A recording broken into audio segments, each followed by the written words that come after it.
Hello, everyone, and welcome to this Founder Institute event on how to invest in pre-seed startups.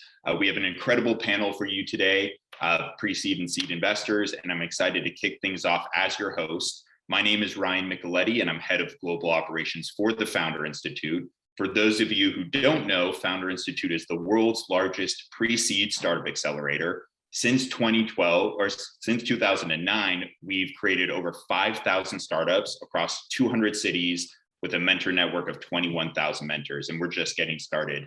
I'm also a general partner at the Veteran Fund, which is a pre-seed venture fund that invests in military veteran, spouse, and dual-use startups. And so for those of you in the audience who have not heard about our VC Lab program, Founder Institute created a program to help launch venture capital firms because there is a capital crunch at the pre-seed and seed stage, especially in emerging markets. So we developed a program similar to Founder Institute, but to help emerging managers launch their venture capital firm.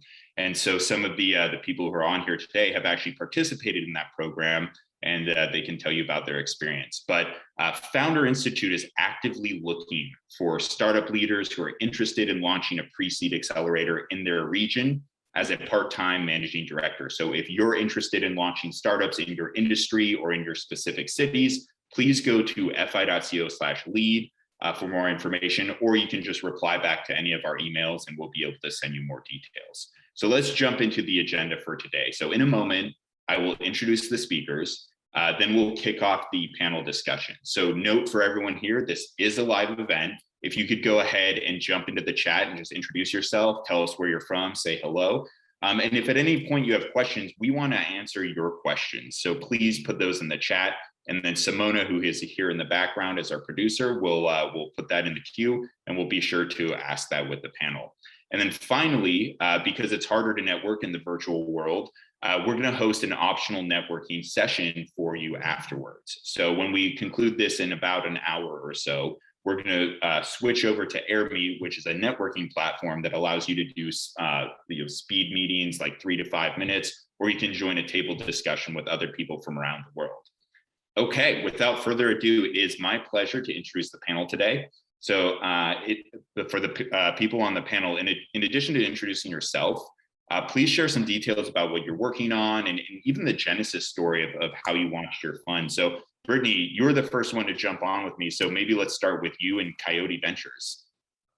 Yeah, definitely. And I also have my business partner, Jess here, who's also with Coyote Ventures. So I won't give all of it away, but I'm Dr. Brittany Barreto. I'm a geneticist by training. I'm a serial entrepreneur and venture capitalist. My first company was the first nationwide DNA-based dating app called Faramore. You can look up that story online. It's a pretty fun one. And was very involved with Founder Institute in Houston, Texas. I now live in Raleigh, North Carolina, and have been leading the femtech community. So femtech is innovation in women's health and wellness. It's gender agnostic in terms of the founders, although most of our founders are women solving problems that they're experiencing in the healthcare system. And so we are very passionate about being one of only 6 femtech funds in the world, which is insane that women's health is actually an emerging market. But historically, women have been excluded from medicine and healthcare innovation. And so now there's this big movement to say, hey, women are not just little men. We actually have our own organs and our own metabolism and anatomy. And so we need products made for us. And so we've really established this community through Femtech Focus, the nonprofit. Based on the nonprofit, which we have a podcast and a virtual community, and we do market research. We're partnered with Crunchbase. We're now really well equipped to launch a successful venture fund, Coyote Ventures. And I'll actually, if that's okay, pass the baton over to Jess, and then she can tell you about the fund. Yeah, and major shout out to Founder Institute VC Labs. When Brittany and I talked back in March, we said, okay, we know we really need to invest in a lot of these companies. We have insane deal flow. Do we do SPVs, or if we do a fund, what's the size? And so I was like, I heard about this thing, and we applied and got in the next day, and it's been a game changer for us. So major shout out, Mike Nadeau are doing really great work. My background is that I studied biochem. I'm a PhD dropout. I completed a master's at UC San Diego. Before that, I was originally from West Texas, so had no idea what startups were or disruptive technology or seed stage for most of my life before this. And then I got recruited after that to a company that was less than a year old, and it became Impossible Foods. It went through about 3 name changes before that. I was working in research and development, so I had experience building a new product, filing the intellectual property, and then launching it 4 years later. And it was a great experience. I realized I love early stage. So really that like idea, like how are we going to build this? How are we, what's the company culture and everything. So I started consulting with early stage startups for a while, helped with a lot of product strategy. And then I was also doing an MBA, so I helped with the finance side as well. And then after some time, I said, wow, I really have the skill set to make investment decisions. So I moved my way into venture, working on an impact fund, and started seeing women's health deals. The term femtech wasn't coined until 2016, so I hadn't been tracking it really for a while.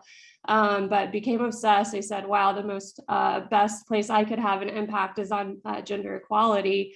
And so once I started seeing the deals at the venture fund I was at before, I said, this is the only thing I want to work on. So got to know Brittany over the last year before we started it. And so Coyote, after graduating from Founder Institute, we completed our first close and made our first few investments. So super excited to talk more about that later.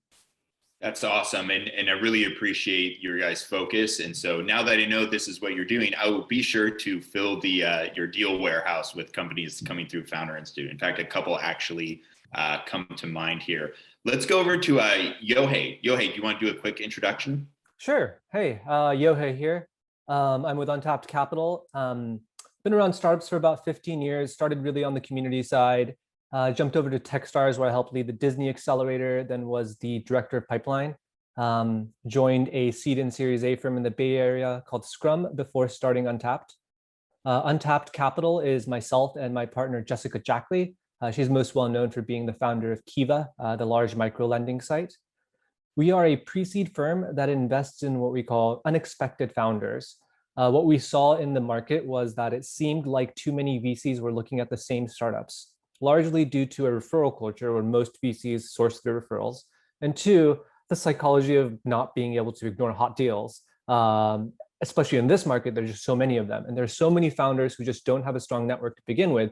We wanted to set up a fund that looked for those. There's a couple approaches to do this. We've taken a unique approach of sourcing primarily through outbound, which is my specialty, because I used to run outbound across Techstars. So about 90% of the companies I talk to are ones that I cold emailed to meet with. If you look at our portfolio, 70% of the companies are ones that I cold emailed to initiate the engagement. So we're a little bit of a unique fund that it's hard to get a hold of us, but we're reaching out to founders all the time. Yeah, that's awesome. I appreciate that perspective as well. So I can see a theme here, especially with like the Founder Institute and VC Lab network. So let's go over to Bob. Bob, how are you? You want to do a quick intro? Oh, I think you're on mute. Okay, sorry about that. Thank you very much, Ryan.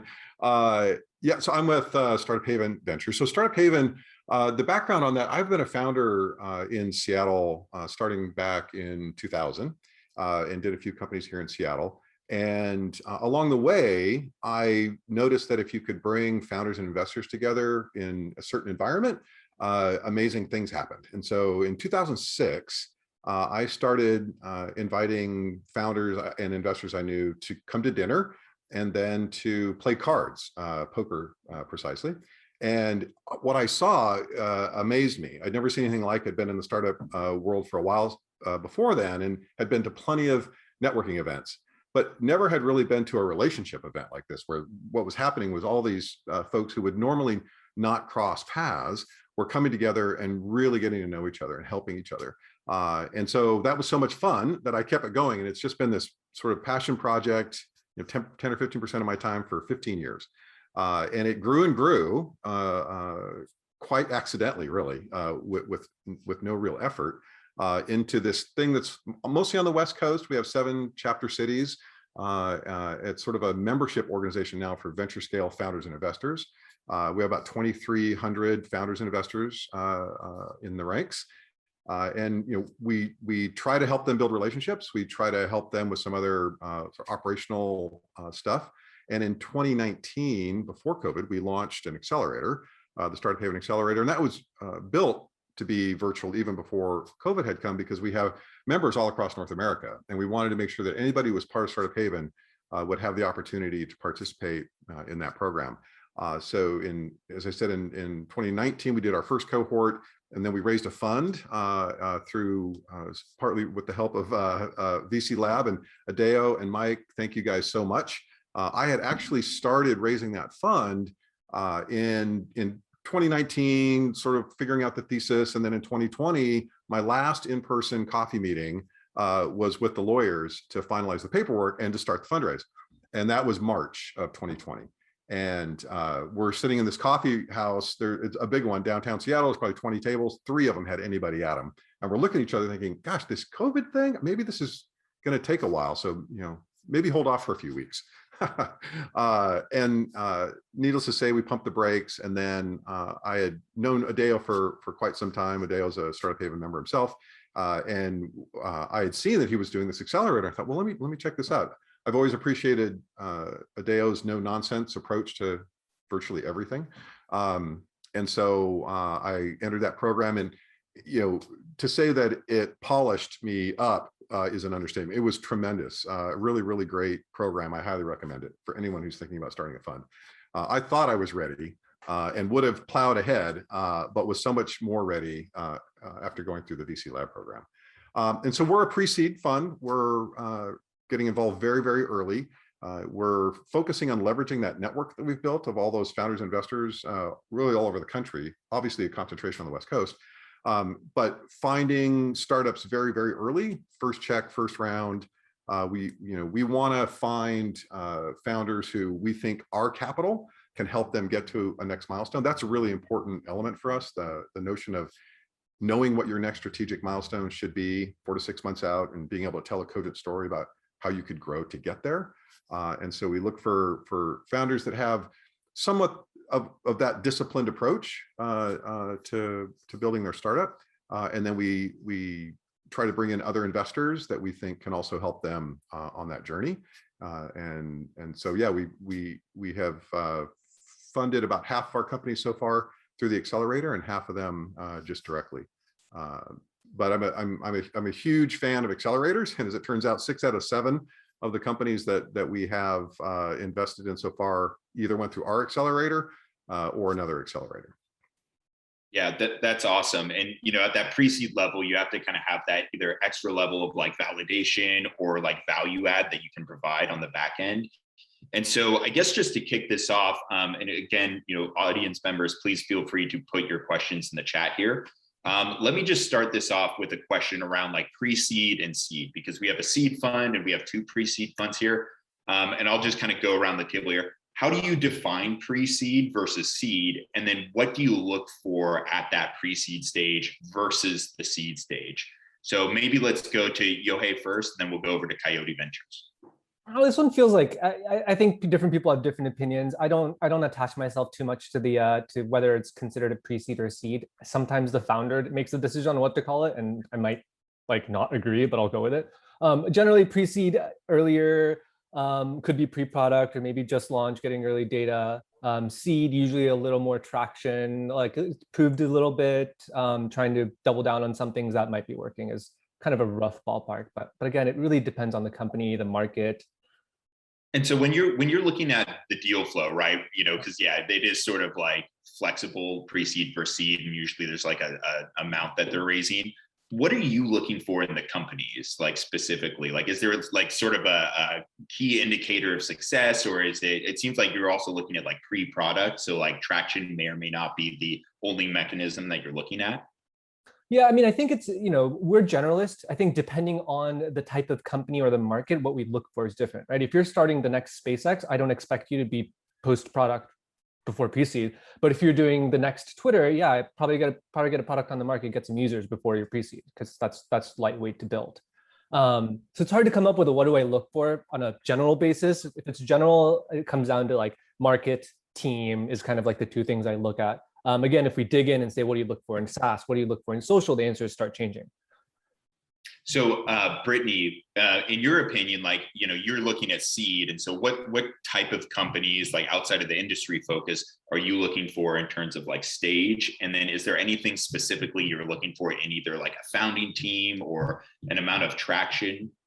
Definitely. Yeah. So the first, I would love, we have nearly 100 people here. I would love it if attendees could drop if you're a founder or an investor. And then if you're a founder, what stage do you think you're at? Because I want to define things if they need defining, but I also don't want to define things if everyone here knows what we're talking about. So if you all could drop that in chat, I think it would help all of the panelists.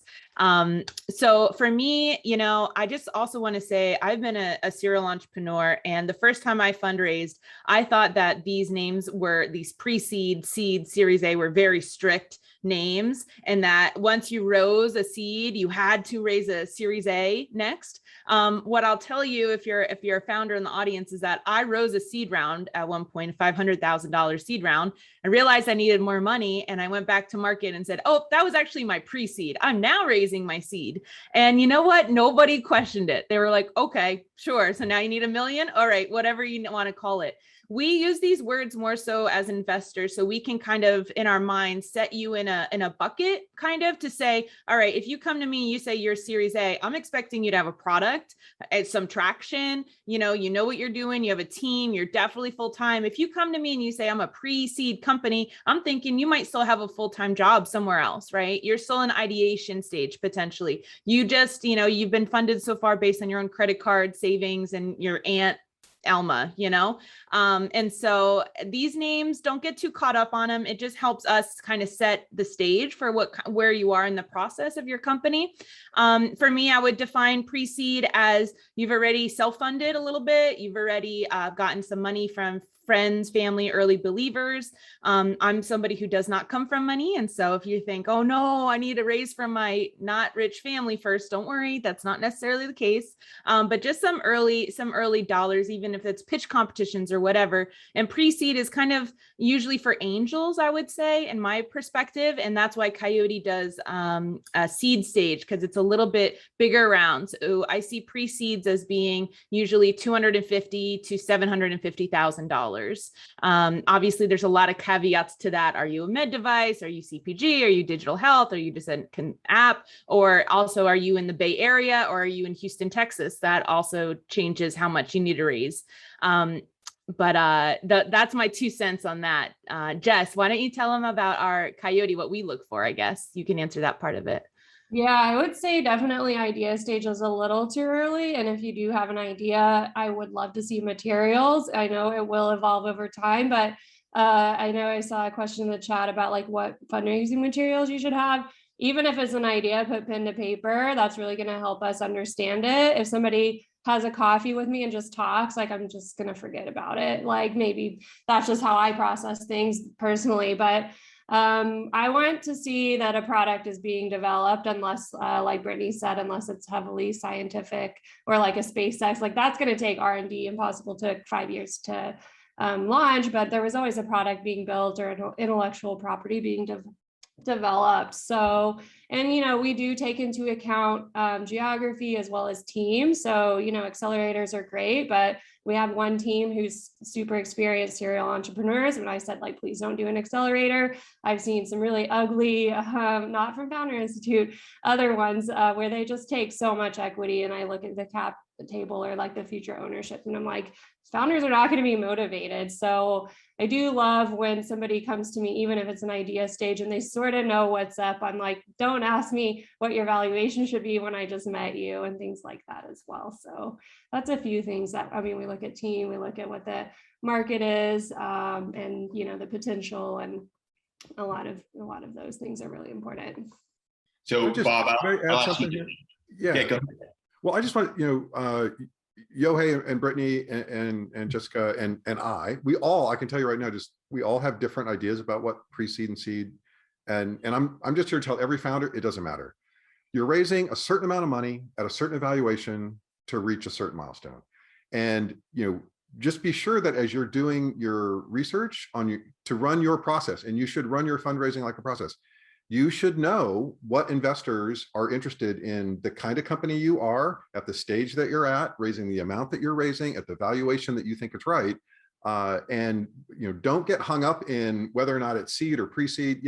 We call ourselves pre-seed because the easiest thing to map to say we want to get involved at the earliest stage. But we want you have to have built something, you have to be full-time. You have, even if it's the earliest signs of commercialization, you have, oh, look, we did this prototype and we got a customer to pay us $1. Okay, well, you solved a problem. Somebody paid for that value. You might have something there. You're very, very early though. But let's see, can you tell us what your next strategic milestone would need to be so that if you had some capital to get there, that would unlock something next? That's what we look for. And that requires a certain way of thinking about a startup. And it's not, not for everybody. But if you're the kind of founder who has an eye to actually building a company and not a project, not the romantic startup. Oh, I'm a startup founder and I'm going to build a thing, and it's, that's great. I love that. You have to have that. But you also have to understand you're trying to build a business. And there's a difference between solving a problem and building a business. Lots and lots of problems that you could solve are not also good businesses. So it's up to you as the founder. It's your job one. Is this really good idea? And I agree with you, it's a great idea. I agree with you that problem should be solved.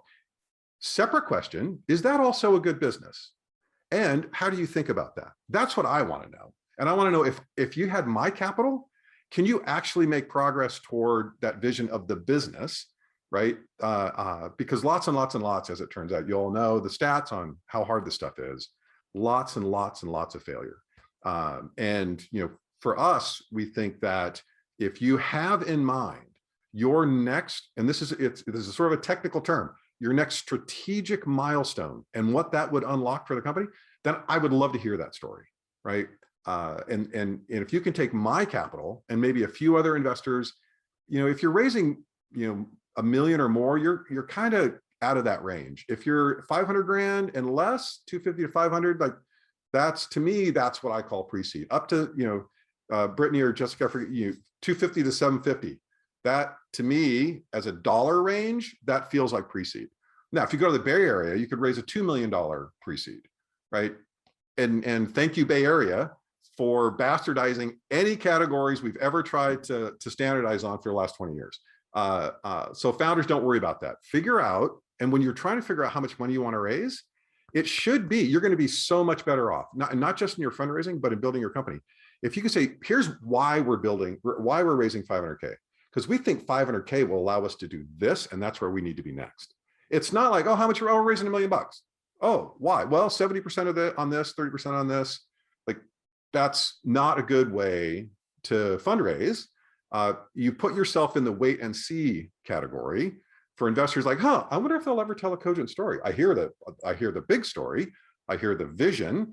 I hear the ambition. I see the grit. But is there actually a business here? And are they going to actually try to build the business in this, what I refer to as a cogent manner, right? Like, oh, here's where we need to be next. How would we get there? What would have to be true in order for us to get to that milestone? Gosh, if we had 750K, I think that would be the right number. Let's go find investors. And so when we tell the investors our story, we're not just saying, 60% on this and 30% on this and 10% on this. It's like, no, let me show you where we need to be next and what that will unlock. And if the investor believes you're roughly right about where you need to be next, and that you're roughly right about what that could unlock, and you're roughly right about the things you'd have to do in order to get there, and you're roughly right that that would take about 750K, you're going to have a different fundraising experience. So I would just love to co-sign that really fast. I bet about 75% of the founders here have a pie chart in their deck that says, I'm going to spend 50% on marketing and 20% on management or whatever. Do us all a favor, delete it. Okay. Because I hate that graph. What I want to see is I'm raising $1 million to accomplish these milestones and have give or take 5 major accomplishments, whether it be launch to a new geography, build out version 2 of the product, get 1 million users, whatever it is. 5 milestones that you're going to accomplish with that money. If you could accomplish those 5 milestones by just paying yourself, that would be great. I don't care necessarily where you spend it. I care about what milestones you accomplish that increase the valuation of your company, therefore increases the valuation of our investment. I did drop a link to a webinar I've given many a time. So I've recorded it, put it on YouTube. So I dropped the link, says how much to fundraise and from who. And it's essentially walking you through that. How do you figure out your milestones and backtrack to how much to fundraise? I just had to co-sign that, Bob. Yes, 100%. Awesome. Well, so there's actually some questions here around geography, but before I jump into that, I do have a question for everyone here. So we've kind of established that pre-seed and seed are relatively fluid. You know, it does depend on like a dollar amount. You're not necessarily going to raise like a $2 million pre-seed, but a $2 million seed could be feasible. As investors, what are you looking for? Not necessarily in the team or the startup, but like check size compared to valuation. How much of the company are you really looking to target? Because someone could be coming to you with like a $5 million, like, you know, post money safe.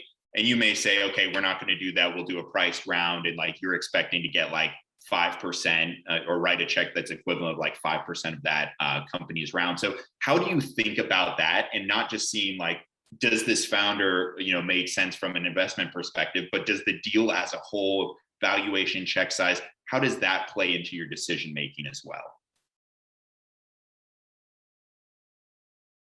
Anyone want to start? Yeah, well, I'll say so that that amount that you want to raise, if you say, for example, I want to raise $500,000, you know, and I'm a little bit of a broken record, I'll have to admit. Only because I've been doing this for 20 years and I've seen this pattern so many times. You know, the money that you're raising, if somebody put a comment in, I was watching the comments, somebody said, oh, it sounds like that thing Bob's talking about is what investors are doing when they do diligence. And so these specific questions about, you know, how much from who, like at the end of the day, all of those things that your investors are going to take you through as you draw that line, tell that story, that diligence process is effectively just this: reverse engineer what you're telling them to see if it's cogent, right? And there's some latitude on whether you're a hot deal, whether you really love the founder, whether or not this space is like, you just really want to be there. There's lots of things that can influence how cogent the story wants to be, but diligence is effectively reverse engineering your story. So you as founders, whatever the question is, whether it's who you're raising from, how much you're raising, what milestones you want to achieve, what you know, channels and tactics and conversions and all these things that you're going to explain as you talk to investors, all of that. Each one of these little pieces is about you building a cogent story, and you have the chance as a founder to build that cogent story before you go raise, right? And yeah, it's fun. You know, some of the investors in Seattle sometimes will be having conversations, and something like this will come up, and they'll say, "Oh yeah, that cogent thing. That's what that is, huh?" I guess at the end of the day, what I want to know is for you to tell me a cogent story. And if you do that to start, then we can get going. If you don't, then I'm in wait and see mode. And then I'm going to, like, you know, next month I'll have another meeting to keep me on your update list. And if you ever happen to break out, that's great. And you have to remember on that question of for a fund or an investor, an experienced investor, they're looking at their ownership. You know, they have their own cogent story to tell. It's a portfolio strategy. Right. And most funds, and I'm going to guess, Brittany and Jessica and Yohei have a spreadsheet that says if I made this many investments with a fund of this size at, you know, check sizes in this range and valuations in this range, my ownership would be in this range. And if I sort of quantify my expectations for how many are going to go to zero, how many are going to return the original investment, how many are going to do 2x, how many are going to do 5x, how many are going to do 10x. And then that in the end, they're building their own cogent story with their own assumptions about how much they should own. I think I'll just say for my range, the way I think about that, my cogent story is I'm going to get involved really, really early. I have to make lots and lots and lots and lots of bets. Even the best investors in the world suck at knowing who's going to be successful. And even the ones that initially start to look like they're going to fail can turn into unicorns. You know, if you guys are familiar with the Techstars 2012 cohort that had 3 unicorns in it, 2 of those massive pivots, not even remotely what they look like when they came in, right? And they, that was about, spotting a good founder and giving them good support. So for me, when I think about, to get back to your original question, Ryan, that cogent story for me, for my fund, is I have to be investing, at or below 5 million pre or post. I'm not going to worry too much about that. And I have to be writing checks 100K to 300K. And in some cases, I'm going to be syndicating with a couple of other investors to get up to 500,000, maybe 750. It gets to $1 million, it starts to break the model, because my check now owns a smaller piece of $1 million. A 200K check in a $1 million round is less effective in a portfolio model than a 200K check in a 500K round. So that when the portfolio model says a certain percentage of those are going to do something special, and when that special things happens, I have to own a certain amount of that in order for the fund to return reasonable results. So that's how I think about it. I'm not looking for, I have to own 7% or 6% or 4% or 9%. I'm just looking at, there are boundaries around a model, and the model is imperfect. And it says that if I'm investing roughly in these ranges, mostly I'll be right. Yeah, I think it was helpful for founders to understand somewhat how VC works. We do expect some of them to fail, unfortunately. But like, you do need to have a certain level of growth for us to believe that like it could pay off potentially. And so sometimes I see projections where it's like, we're just going to double for 10 years. And it's like, well, that's not VC backable, really. Like, we need to definitely, like, it's higher risk, high reward in venture capital. And so that's, to Bob's point, we definitely look at the numbers. For me, it's a little bit less about percent ownership, and it's more about like what the potential returns are. We do sort of have a range of valuations we're okay with, or caps as well that we're okay with. But in terms of what to think about when you are setting out for an early raise, I would also take into consideration, like, it's about sort of thinking about the future, like what will you be worth when you do go out and raise again, and making sure you protect your ownership as well. Because when I see somebody with super low valuation, I'm like, kind of, there's a signal they don't quite know what they're doing. So, and if you are new to this, then I suggest you get some mentors and advisors who have done this before, and ask them before you start talking to investors. You bring up a good point about like follow-on investing and protecting your investment. So Bob, you gave us a really good overview of like portfolio strategy at the pre-seed stage. I'm wondering if like Brittany or Jessica, if you have anything you'd like to add about that portfolio strategy at the seed stage. And then, how do you think of follow-on investing? Because it's typical that a fund will have reserve like half or more, sometimes less, of their fund to do follow-on. So as a VC, how do you think about that when you're looking at making those follow-on investments? We reserve half for follow-ons, but if we model that out, that comes out to about 5 Series A's. And it also Series A's can really widely vary. The one that we participated in was a 30 million post money. We've seen some that are 100 million. So we might not be able to do some of those more expensive, biotech type. We have the option to do SPVs as well. So that's something to think about. So portfolio construction, we're thinking both about like impact as well as, and definitely, like, since women's health spans many industries, we have to take into account also, in addition to the geography, which we haven't invested in California yet, we take into account the industry. So CPG is going to have different numbers than the med devices. So, yeah. Perfect. And then actually, can I share? I actually love this question, and it's something that that VCs, investors debate about, and whether or not it should matter what your ownership is, and whether or not you reserve capital, or betting, double down on your winners, as they say. And I'll just say, my observation when I thought about the Startup Haven Fund was, we were getting involved so early that their next fundraising cycle won't necessarily, sometimes it is, but won't necessarily be a strong win signal. Like, oh, double down on your winner. You just had somebody else raise money. Like, you should definitely double down. You definitely do your follow on, do your pro rata.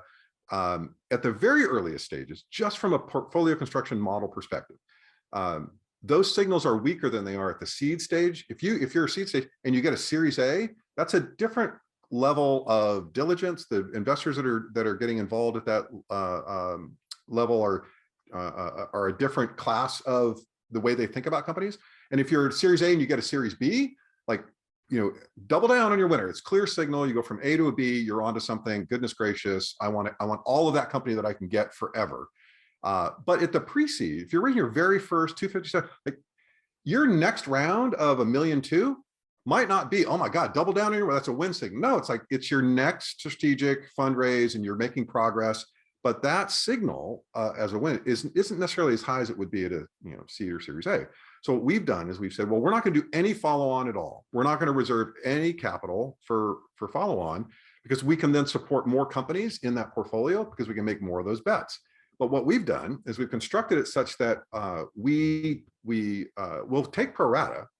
We get pro rata, and then we pass that on to our LPs.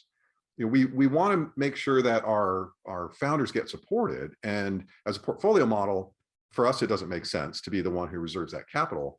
But our LP base is one that likes to make those investments. And so we have a structure in place that allows us to exercise that pro rata in a way through SPVs and sometimes through direct cap table investments.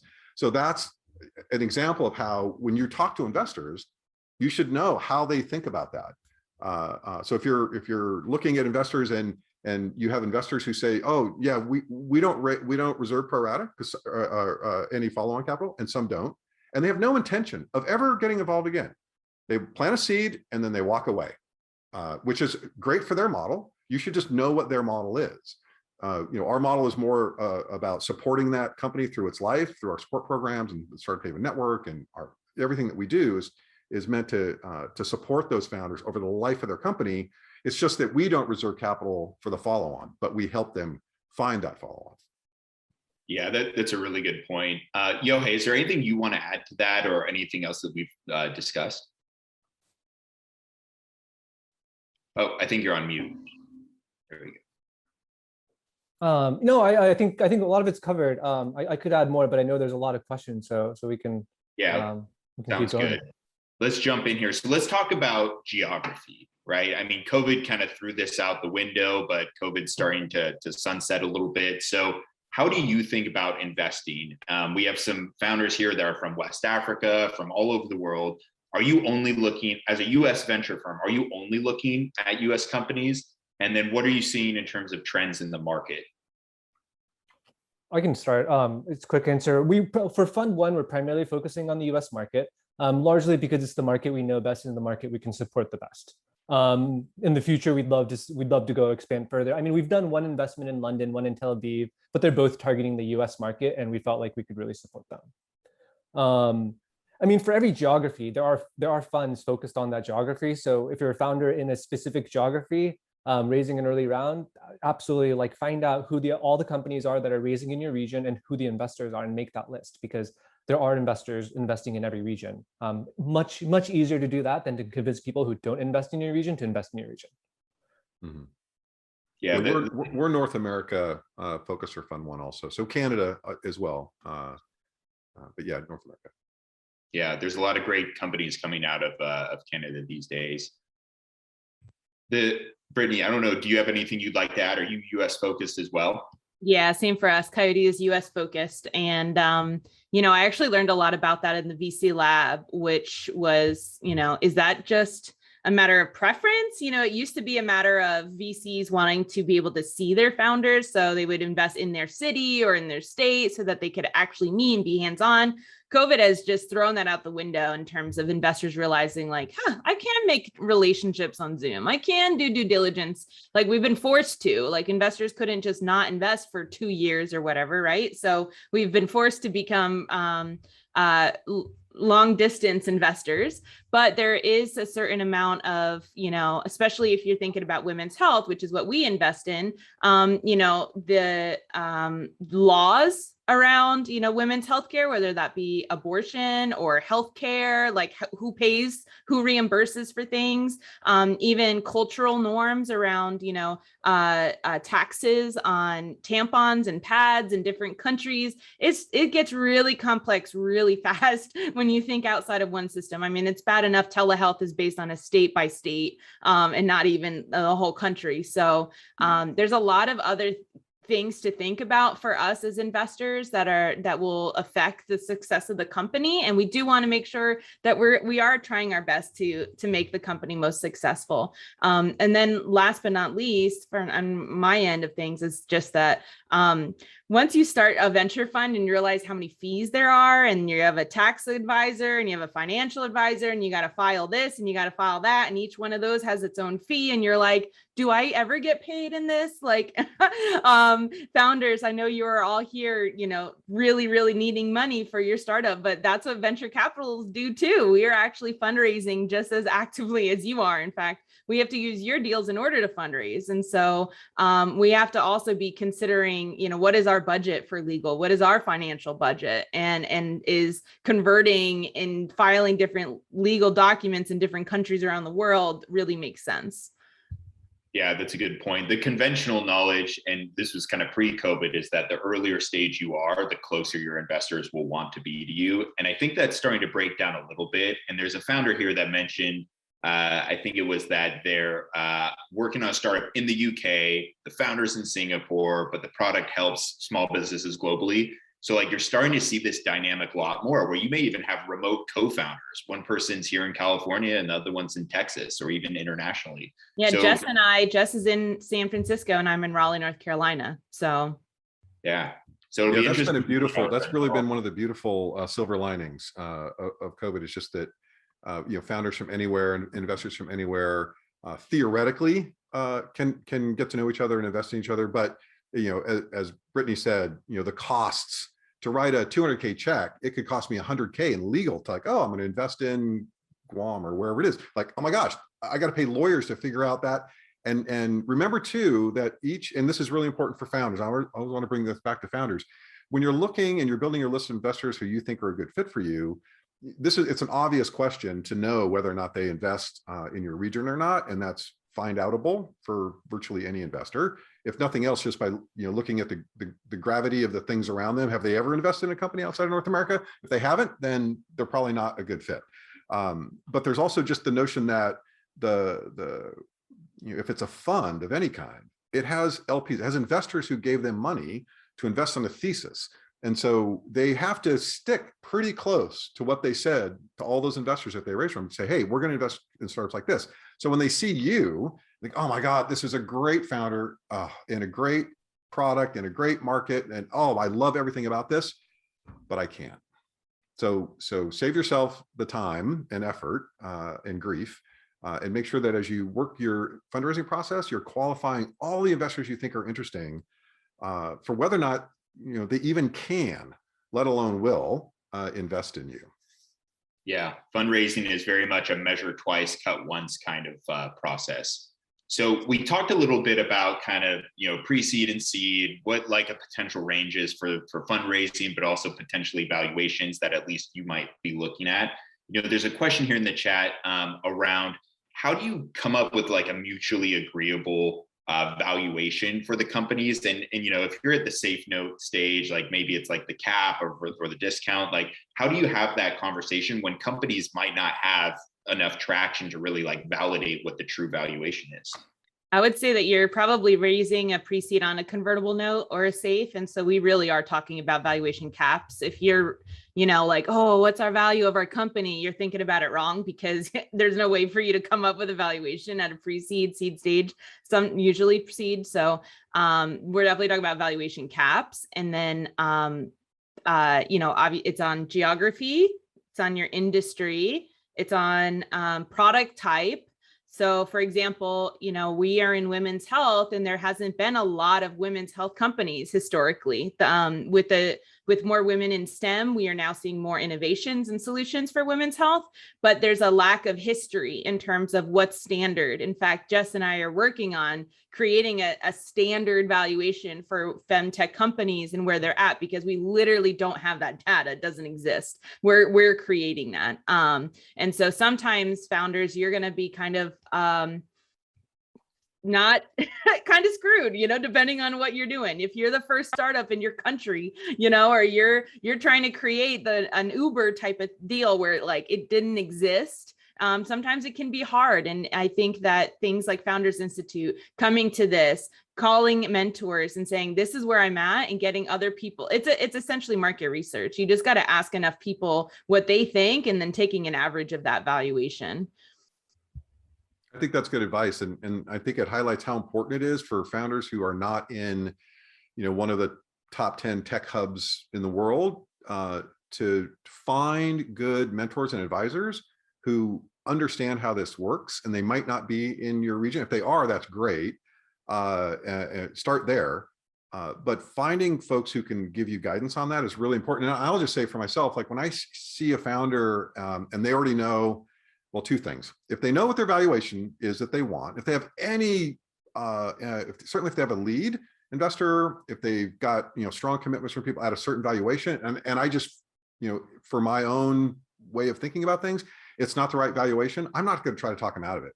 I'm going to say, okay, good. That's awesome. You should go get that.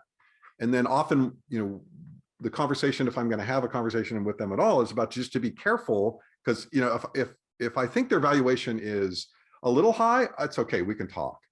But if they're coming in, they've got no, virtually no, they've got an MVP, no product in production, no revenue, and one sort of non-binding LOI with their past project or program manager that they worked with at their last company, not very much traction. And they're like, no, 10 million, because we want $10 million pre-money valuation. Okay, so just understand that when you need to start raising money in 9 months, you're going to have to live with that valuation, and your investors are going to want to see that you can get a minimum 2, maybe 3x plus markup on that. So if you're raising at 10 right now, how are you going to raise at 20, 15 to 30 in 9 to 12 months?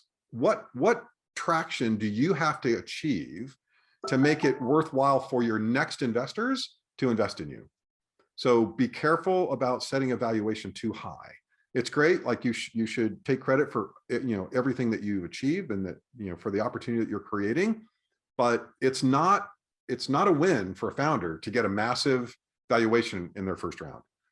It very, very often, I know my favorite story, which I can't share many details, but a founder in Seattle got an amazing, like, oh my God, you got that valuation? That's incredible.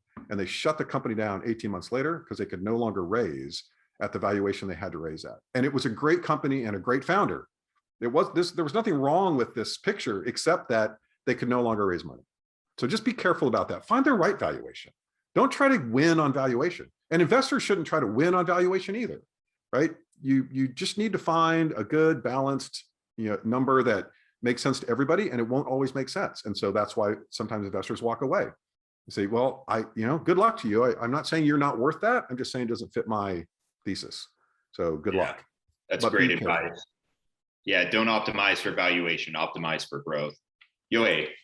Yeah, the only thing I'd add is, as I talk to different founders and VCs, I mean, both on founders and VCs, some founders and VCs are very valuation sensitive. Some really don't care. And I think either's fine, right? Figure out what your style is. And I think, for me, I look at enough deals that if I'm talking to a company, I have a gut sense of like, what's a valuation I might pay for the company. I think that, that's probably similar for a lot of funds like me, but I know some people that would pay a lot more for companies. And yeah, to Brittany's point, yeah, talk to a couple of people, get a couple of data points, and right, being a founder is really about collecting data and making your own decisions. So in the last 10 minutes here, before we kick off the networking piece, I'd love to ask like one final question to each of the panelists. And that is, what is one piece of advice or best practice that maybe you picked up that you would like to share with other investors who are considering investing in pre-seed startups? Brittany? Invest in something you know about. I know what my my skill sets are and what I don't know about. So anything that has to do with like marketing or ads or building a marketplace. And I'm just like, I don't really know anything about that. I'm a geneticist by training, so I really love diagnostics, medical device. I did have a DNA-based dating app, and I really relate that to digital health apps. And so just being able to know, like, these are things I'm passionate about. These are things I know about, because, you know, hearing a pitch, you want to be able to say, hey, I know the words that they're using, and I have some comprehension of, is this actually novel or is it being done already? So invest in things you're passionate about and things you know about. I'd say, yeah, find out why you want to invest, right? Are you investing because just for the returns? Are you investing because you want unicorns in your portfolio? In which case, maybe just go to an angel syndicate. Or are you investing because you want to support your local community, because you want to help founders? Find out why you want to invest in these companies. Are you investing because you want to raise a fund? Because then there's a whole nother strategy on how you might want to invest. So depending on, understand why you want to invest, and then go look for investors who are investing for those reasons and talk to them, because I think you'll learn a lot. But I think if you're investing for one reason and you talk to an investor who's investing for another reason, their advice might not apply to you. So I'd say that's what I'd say. I would say understand what your portfolio approach is. Even if you're just an angel investor, like, no, I don't have a portfolio, I don't have a fund, I don't have a thesis, I invest in what I like, or I have a thesis and this is what I do. Just understand that, it's often, it's easy to say, oh, this company is so awesome, I want to write a big check in this company. But what I've seen over 20 years is, it's virtually impossible with any certitude at all to pick a winner really, really early. If you're a super early investor, if you're getting involved, before that first million is raised, think about making lots of investments, right? The data says that you're not even close to minimizing some of your risk until you get 20 in your portfolio. And it's not until you get 40 to 50 before you can never cancel out all the sort of idiosyncratic risk in making all these investments, but build an investment approach that allows you to make the right number of investments, whatever your reason for investing. Make sure that you're taking that risk part seriously, because in the very early stages, there's a lot of risk. And so I see investors making, big check investments for them when they could never sustain that. They could never build a portfolio of 20, 50K investments or 20, 100K investments. But they could build a portfolio of a bunch of 20K investments, or 25K or 30K or 10K, whatever your number is. Find the right avenue to invest so that you can take advantage of an asset class that has lots of outliers. And it's just the case that in funds, the most typical pattern is there's one or two companies out of the portfolio that end up returning the greatest results for the fund.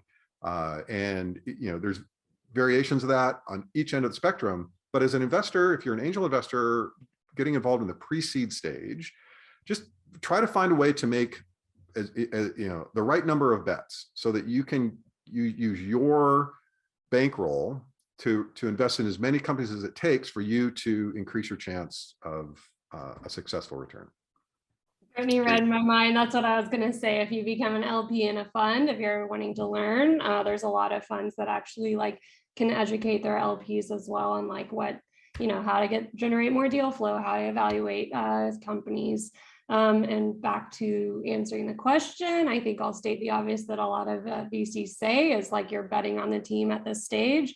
So even if it is just getting to know people virtually over Zoom, you kind of have a balance of getting to know them, getting you guys to like each other, but you got to press them a little bit, challenge them, because every part of their startup they're going to face challenges. They're going to have to pivot, and you have to sort of get talented on how to press them in a way that you're not, being very critical. You're still friends, but you're kind of also watching okay, how are they going to respond to some of these tough questions? Yeah, great advice from everyone. And so as we kind of conclude the event, we're going to put a link to our Air Meet, which is for the networking session here. And before we wrap up, just, thank you panelists for joining, Brittany, Jessica, Bob, Yohei. This was a really great event. We're going to send out the recording to everyone once this is over. And then for everyone here in the audience, just as a reminder, Founder Institute is not only enrolling founders in 200 cities around the world for our accelerator, but we're also actively looking for startup leaders who want to be managing directors of our program in their city or region. And so if you're interested, you can go to fi.co/lead, or you can simply reply back to any of our emails. We'll send you some more information. So thank you once again. This was great.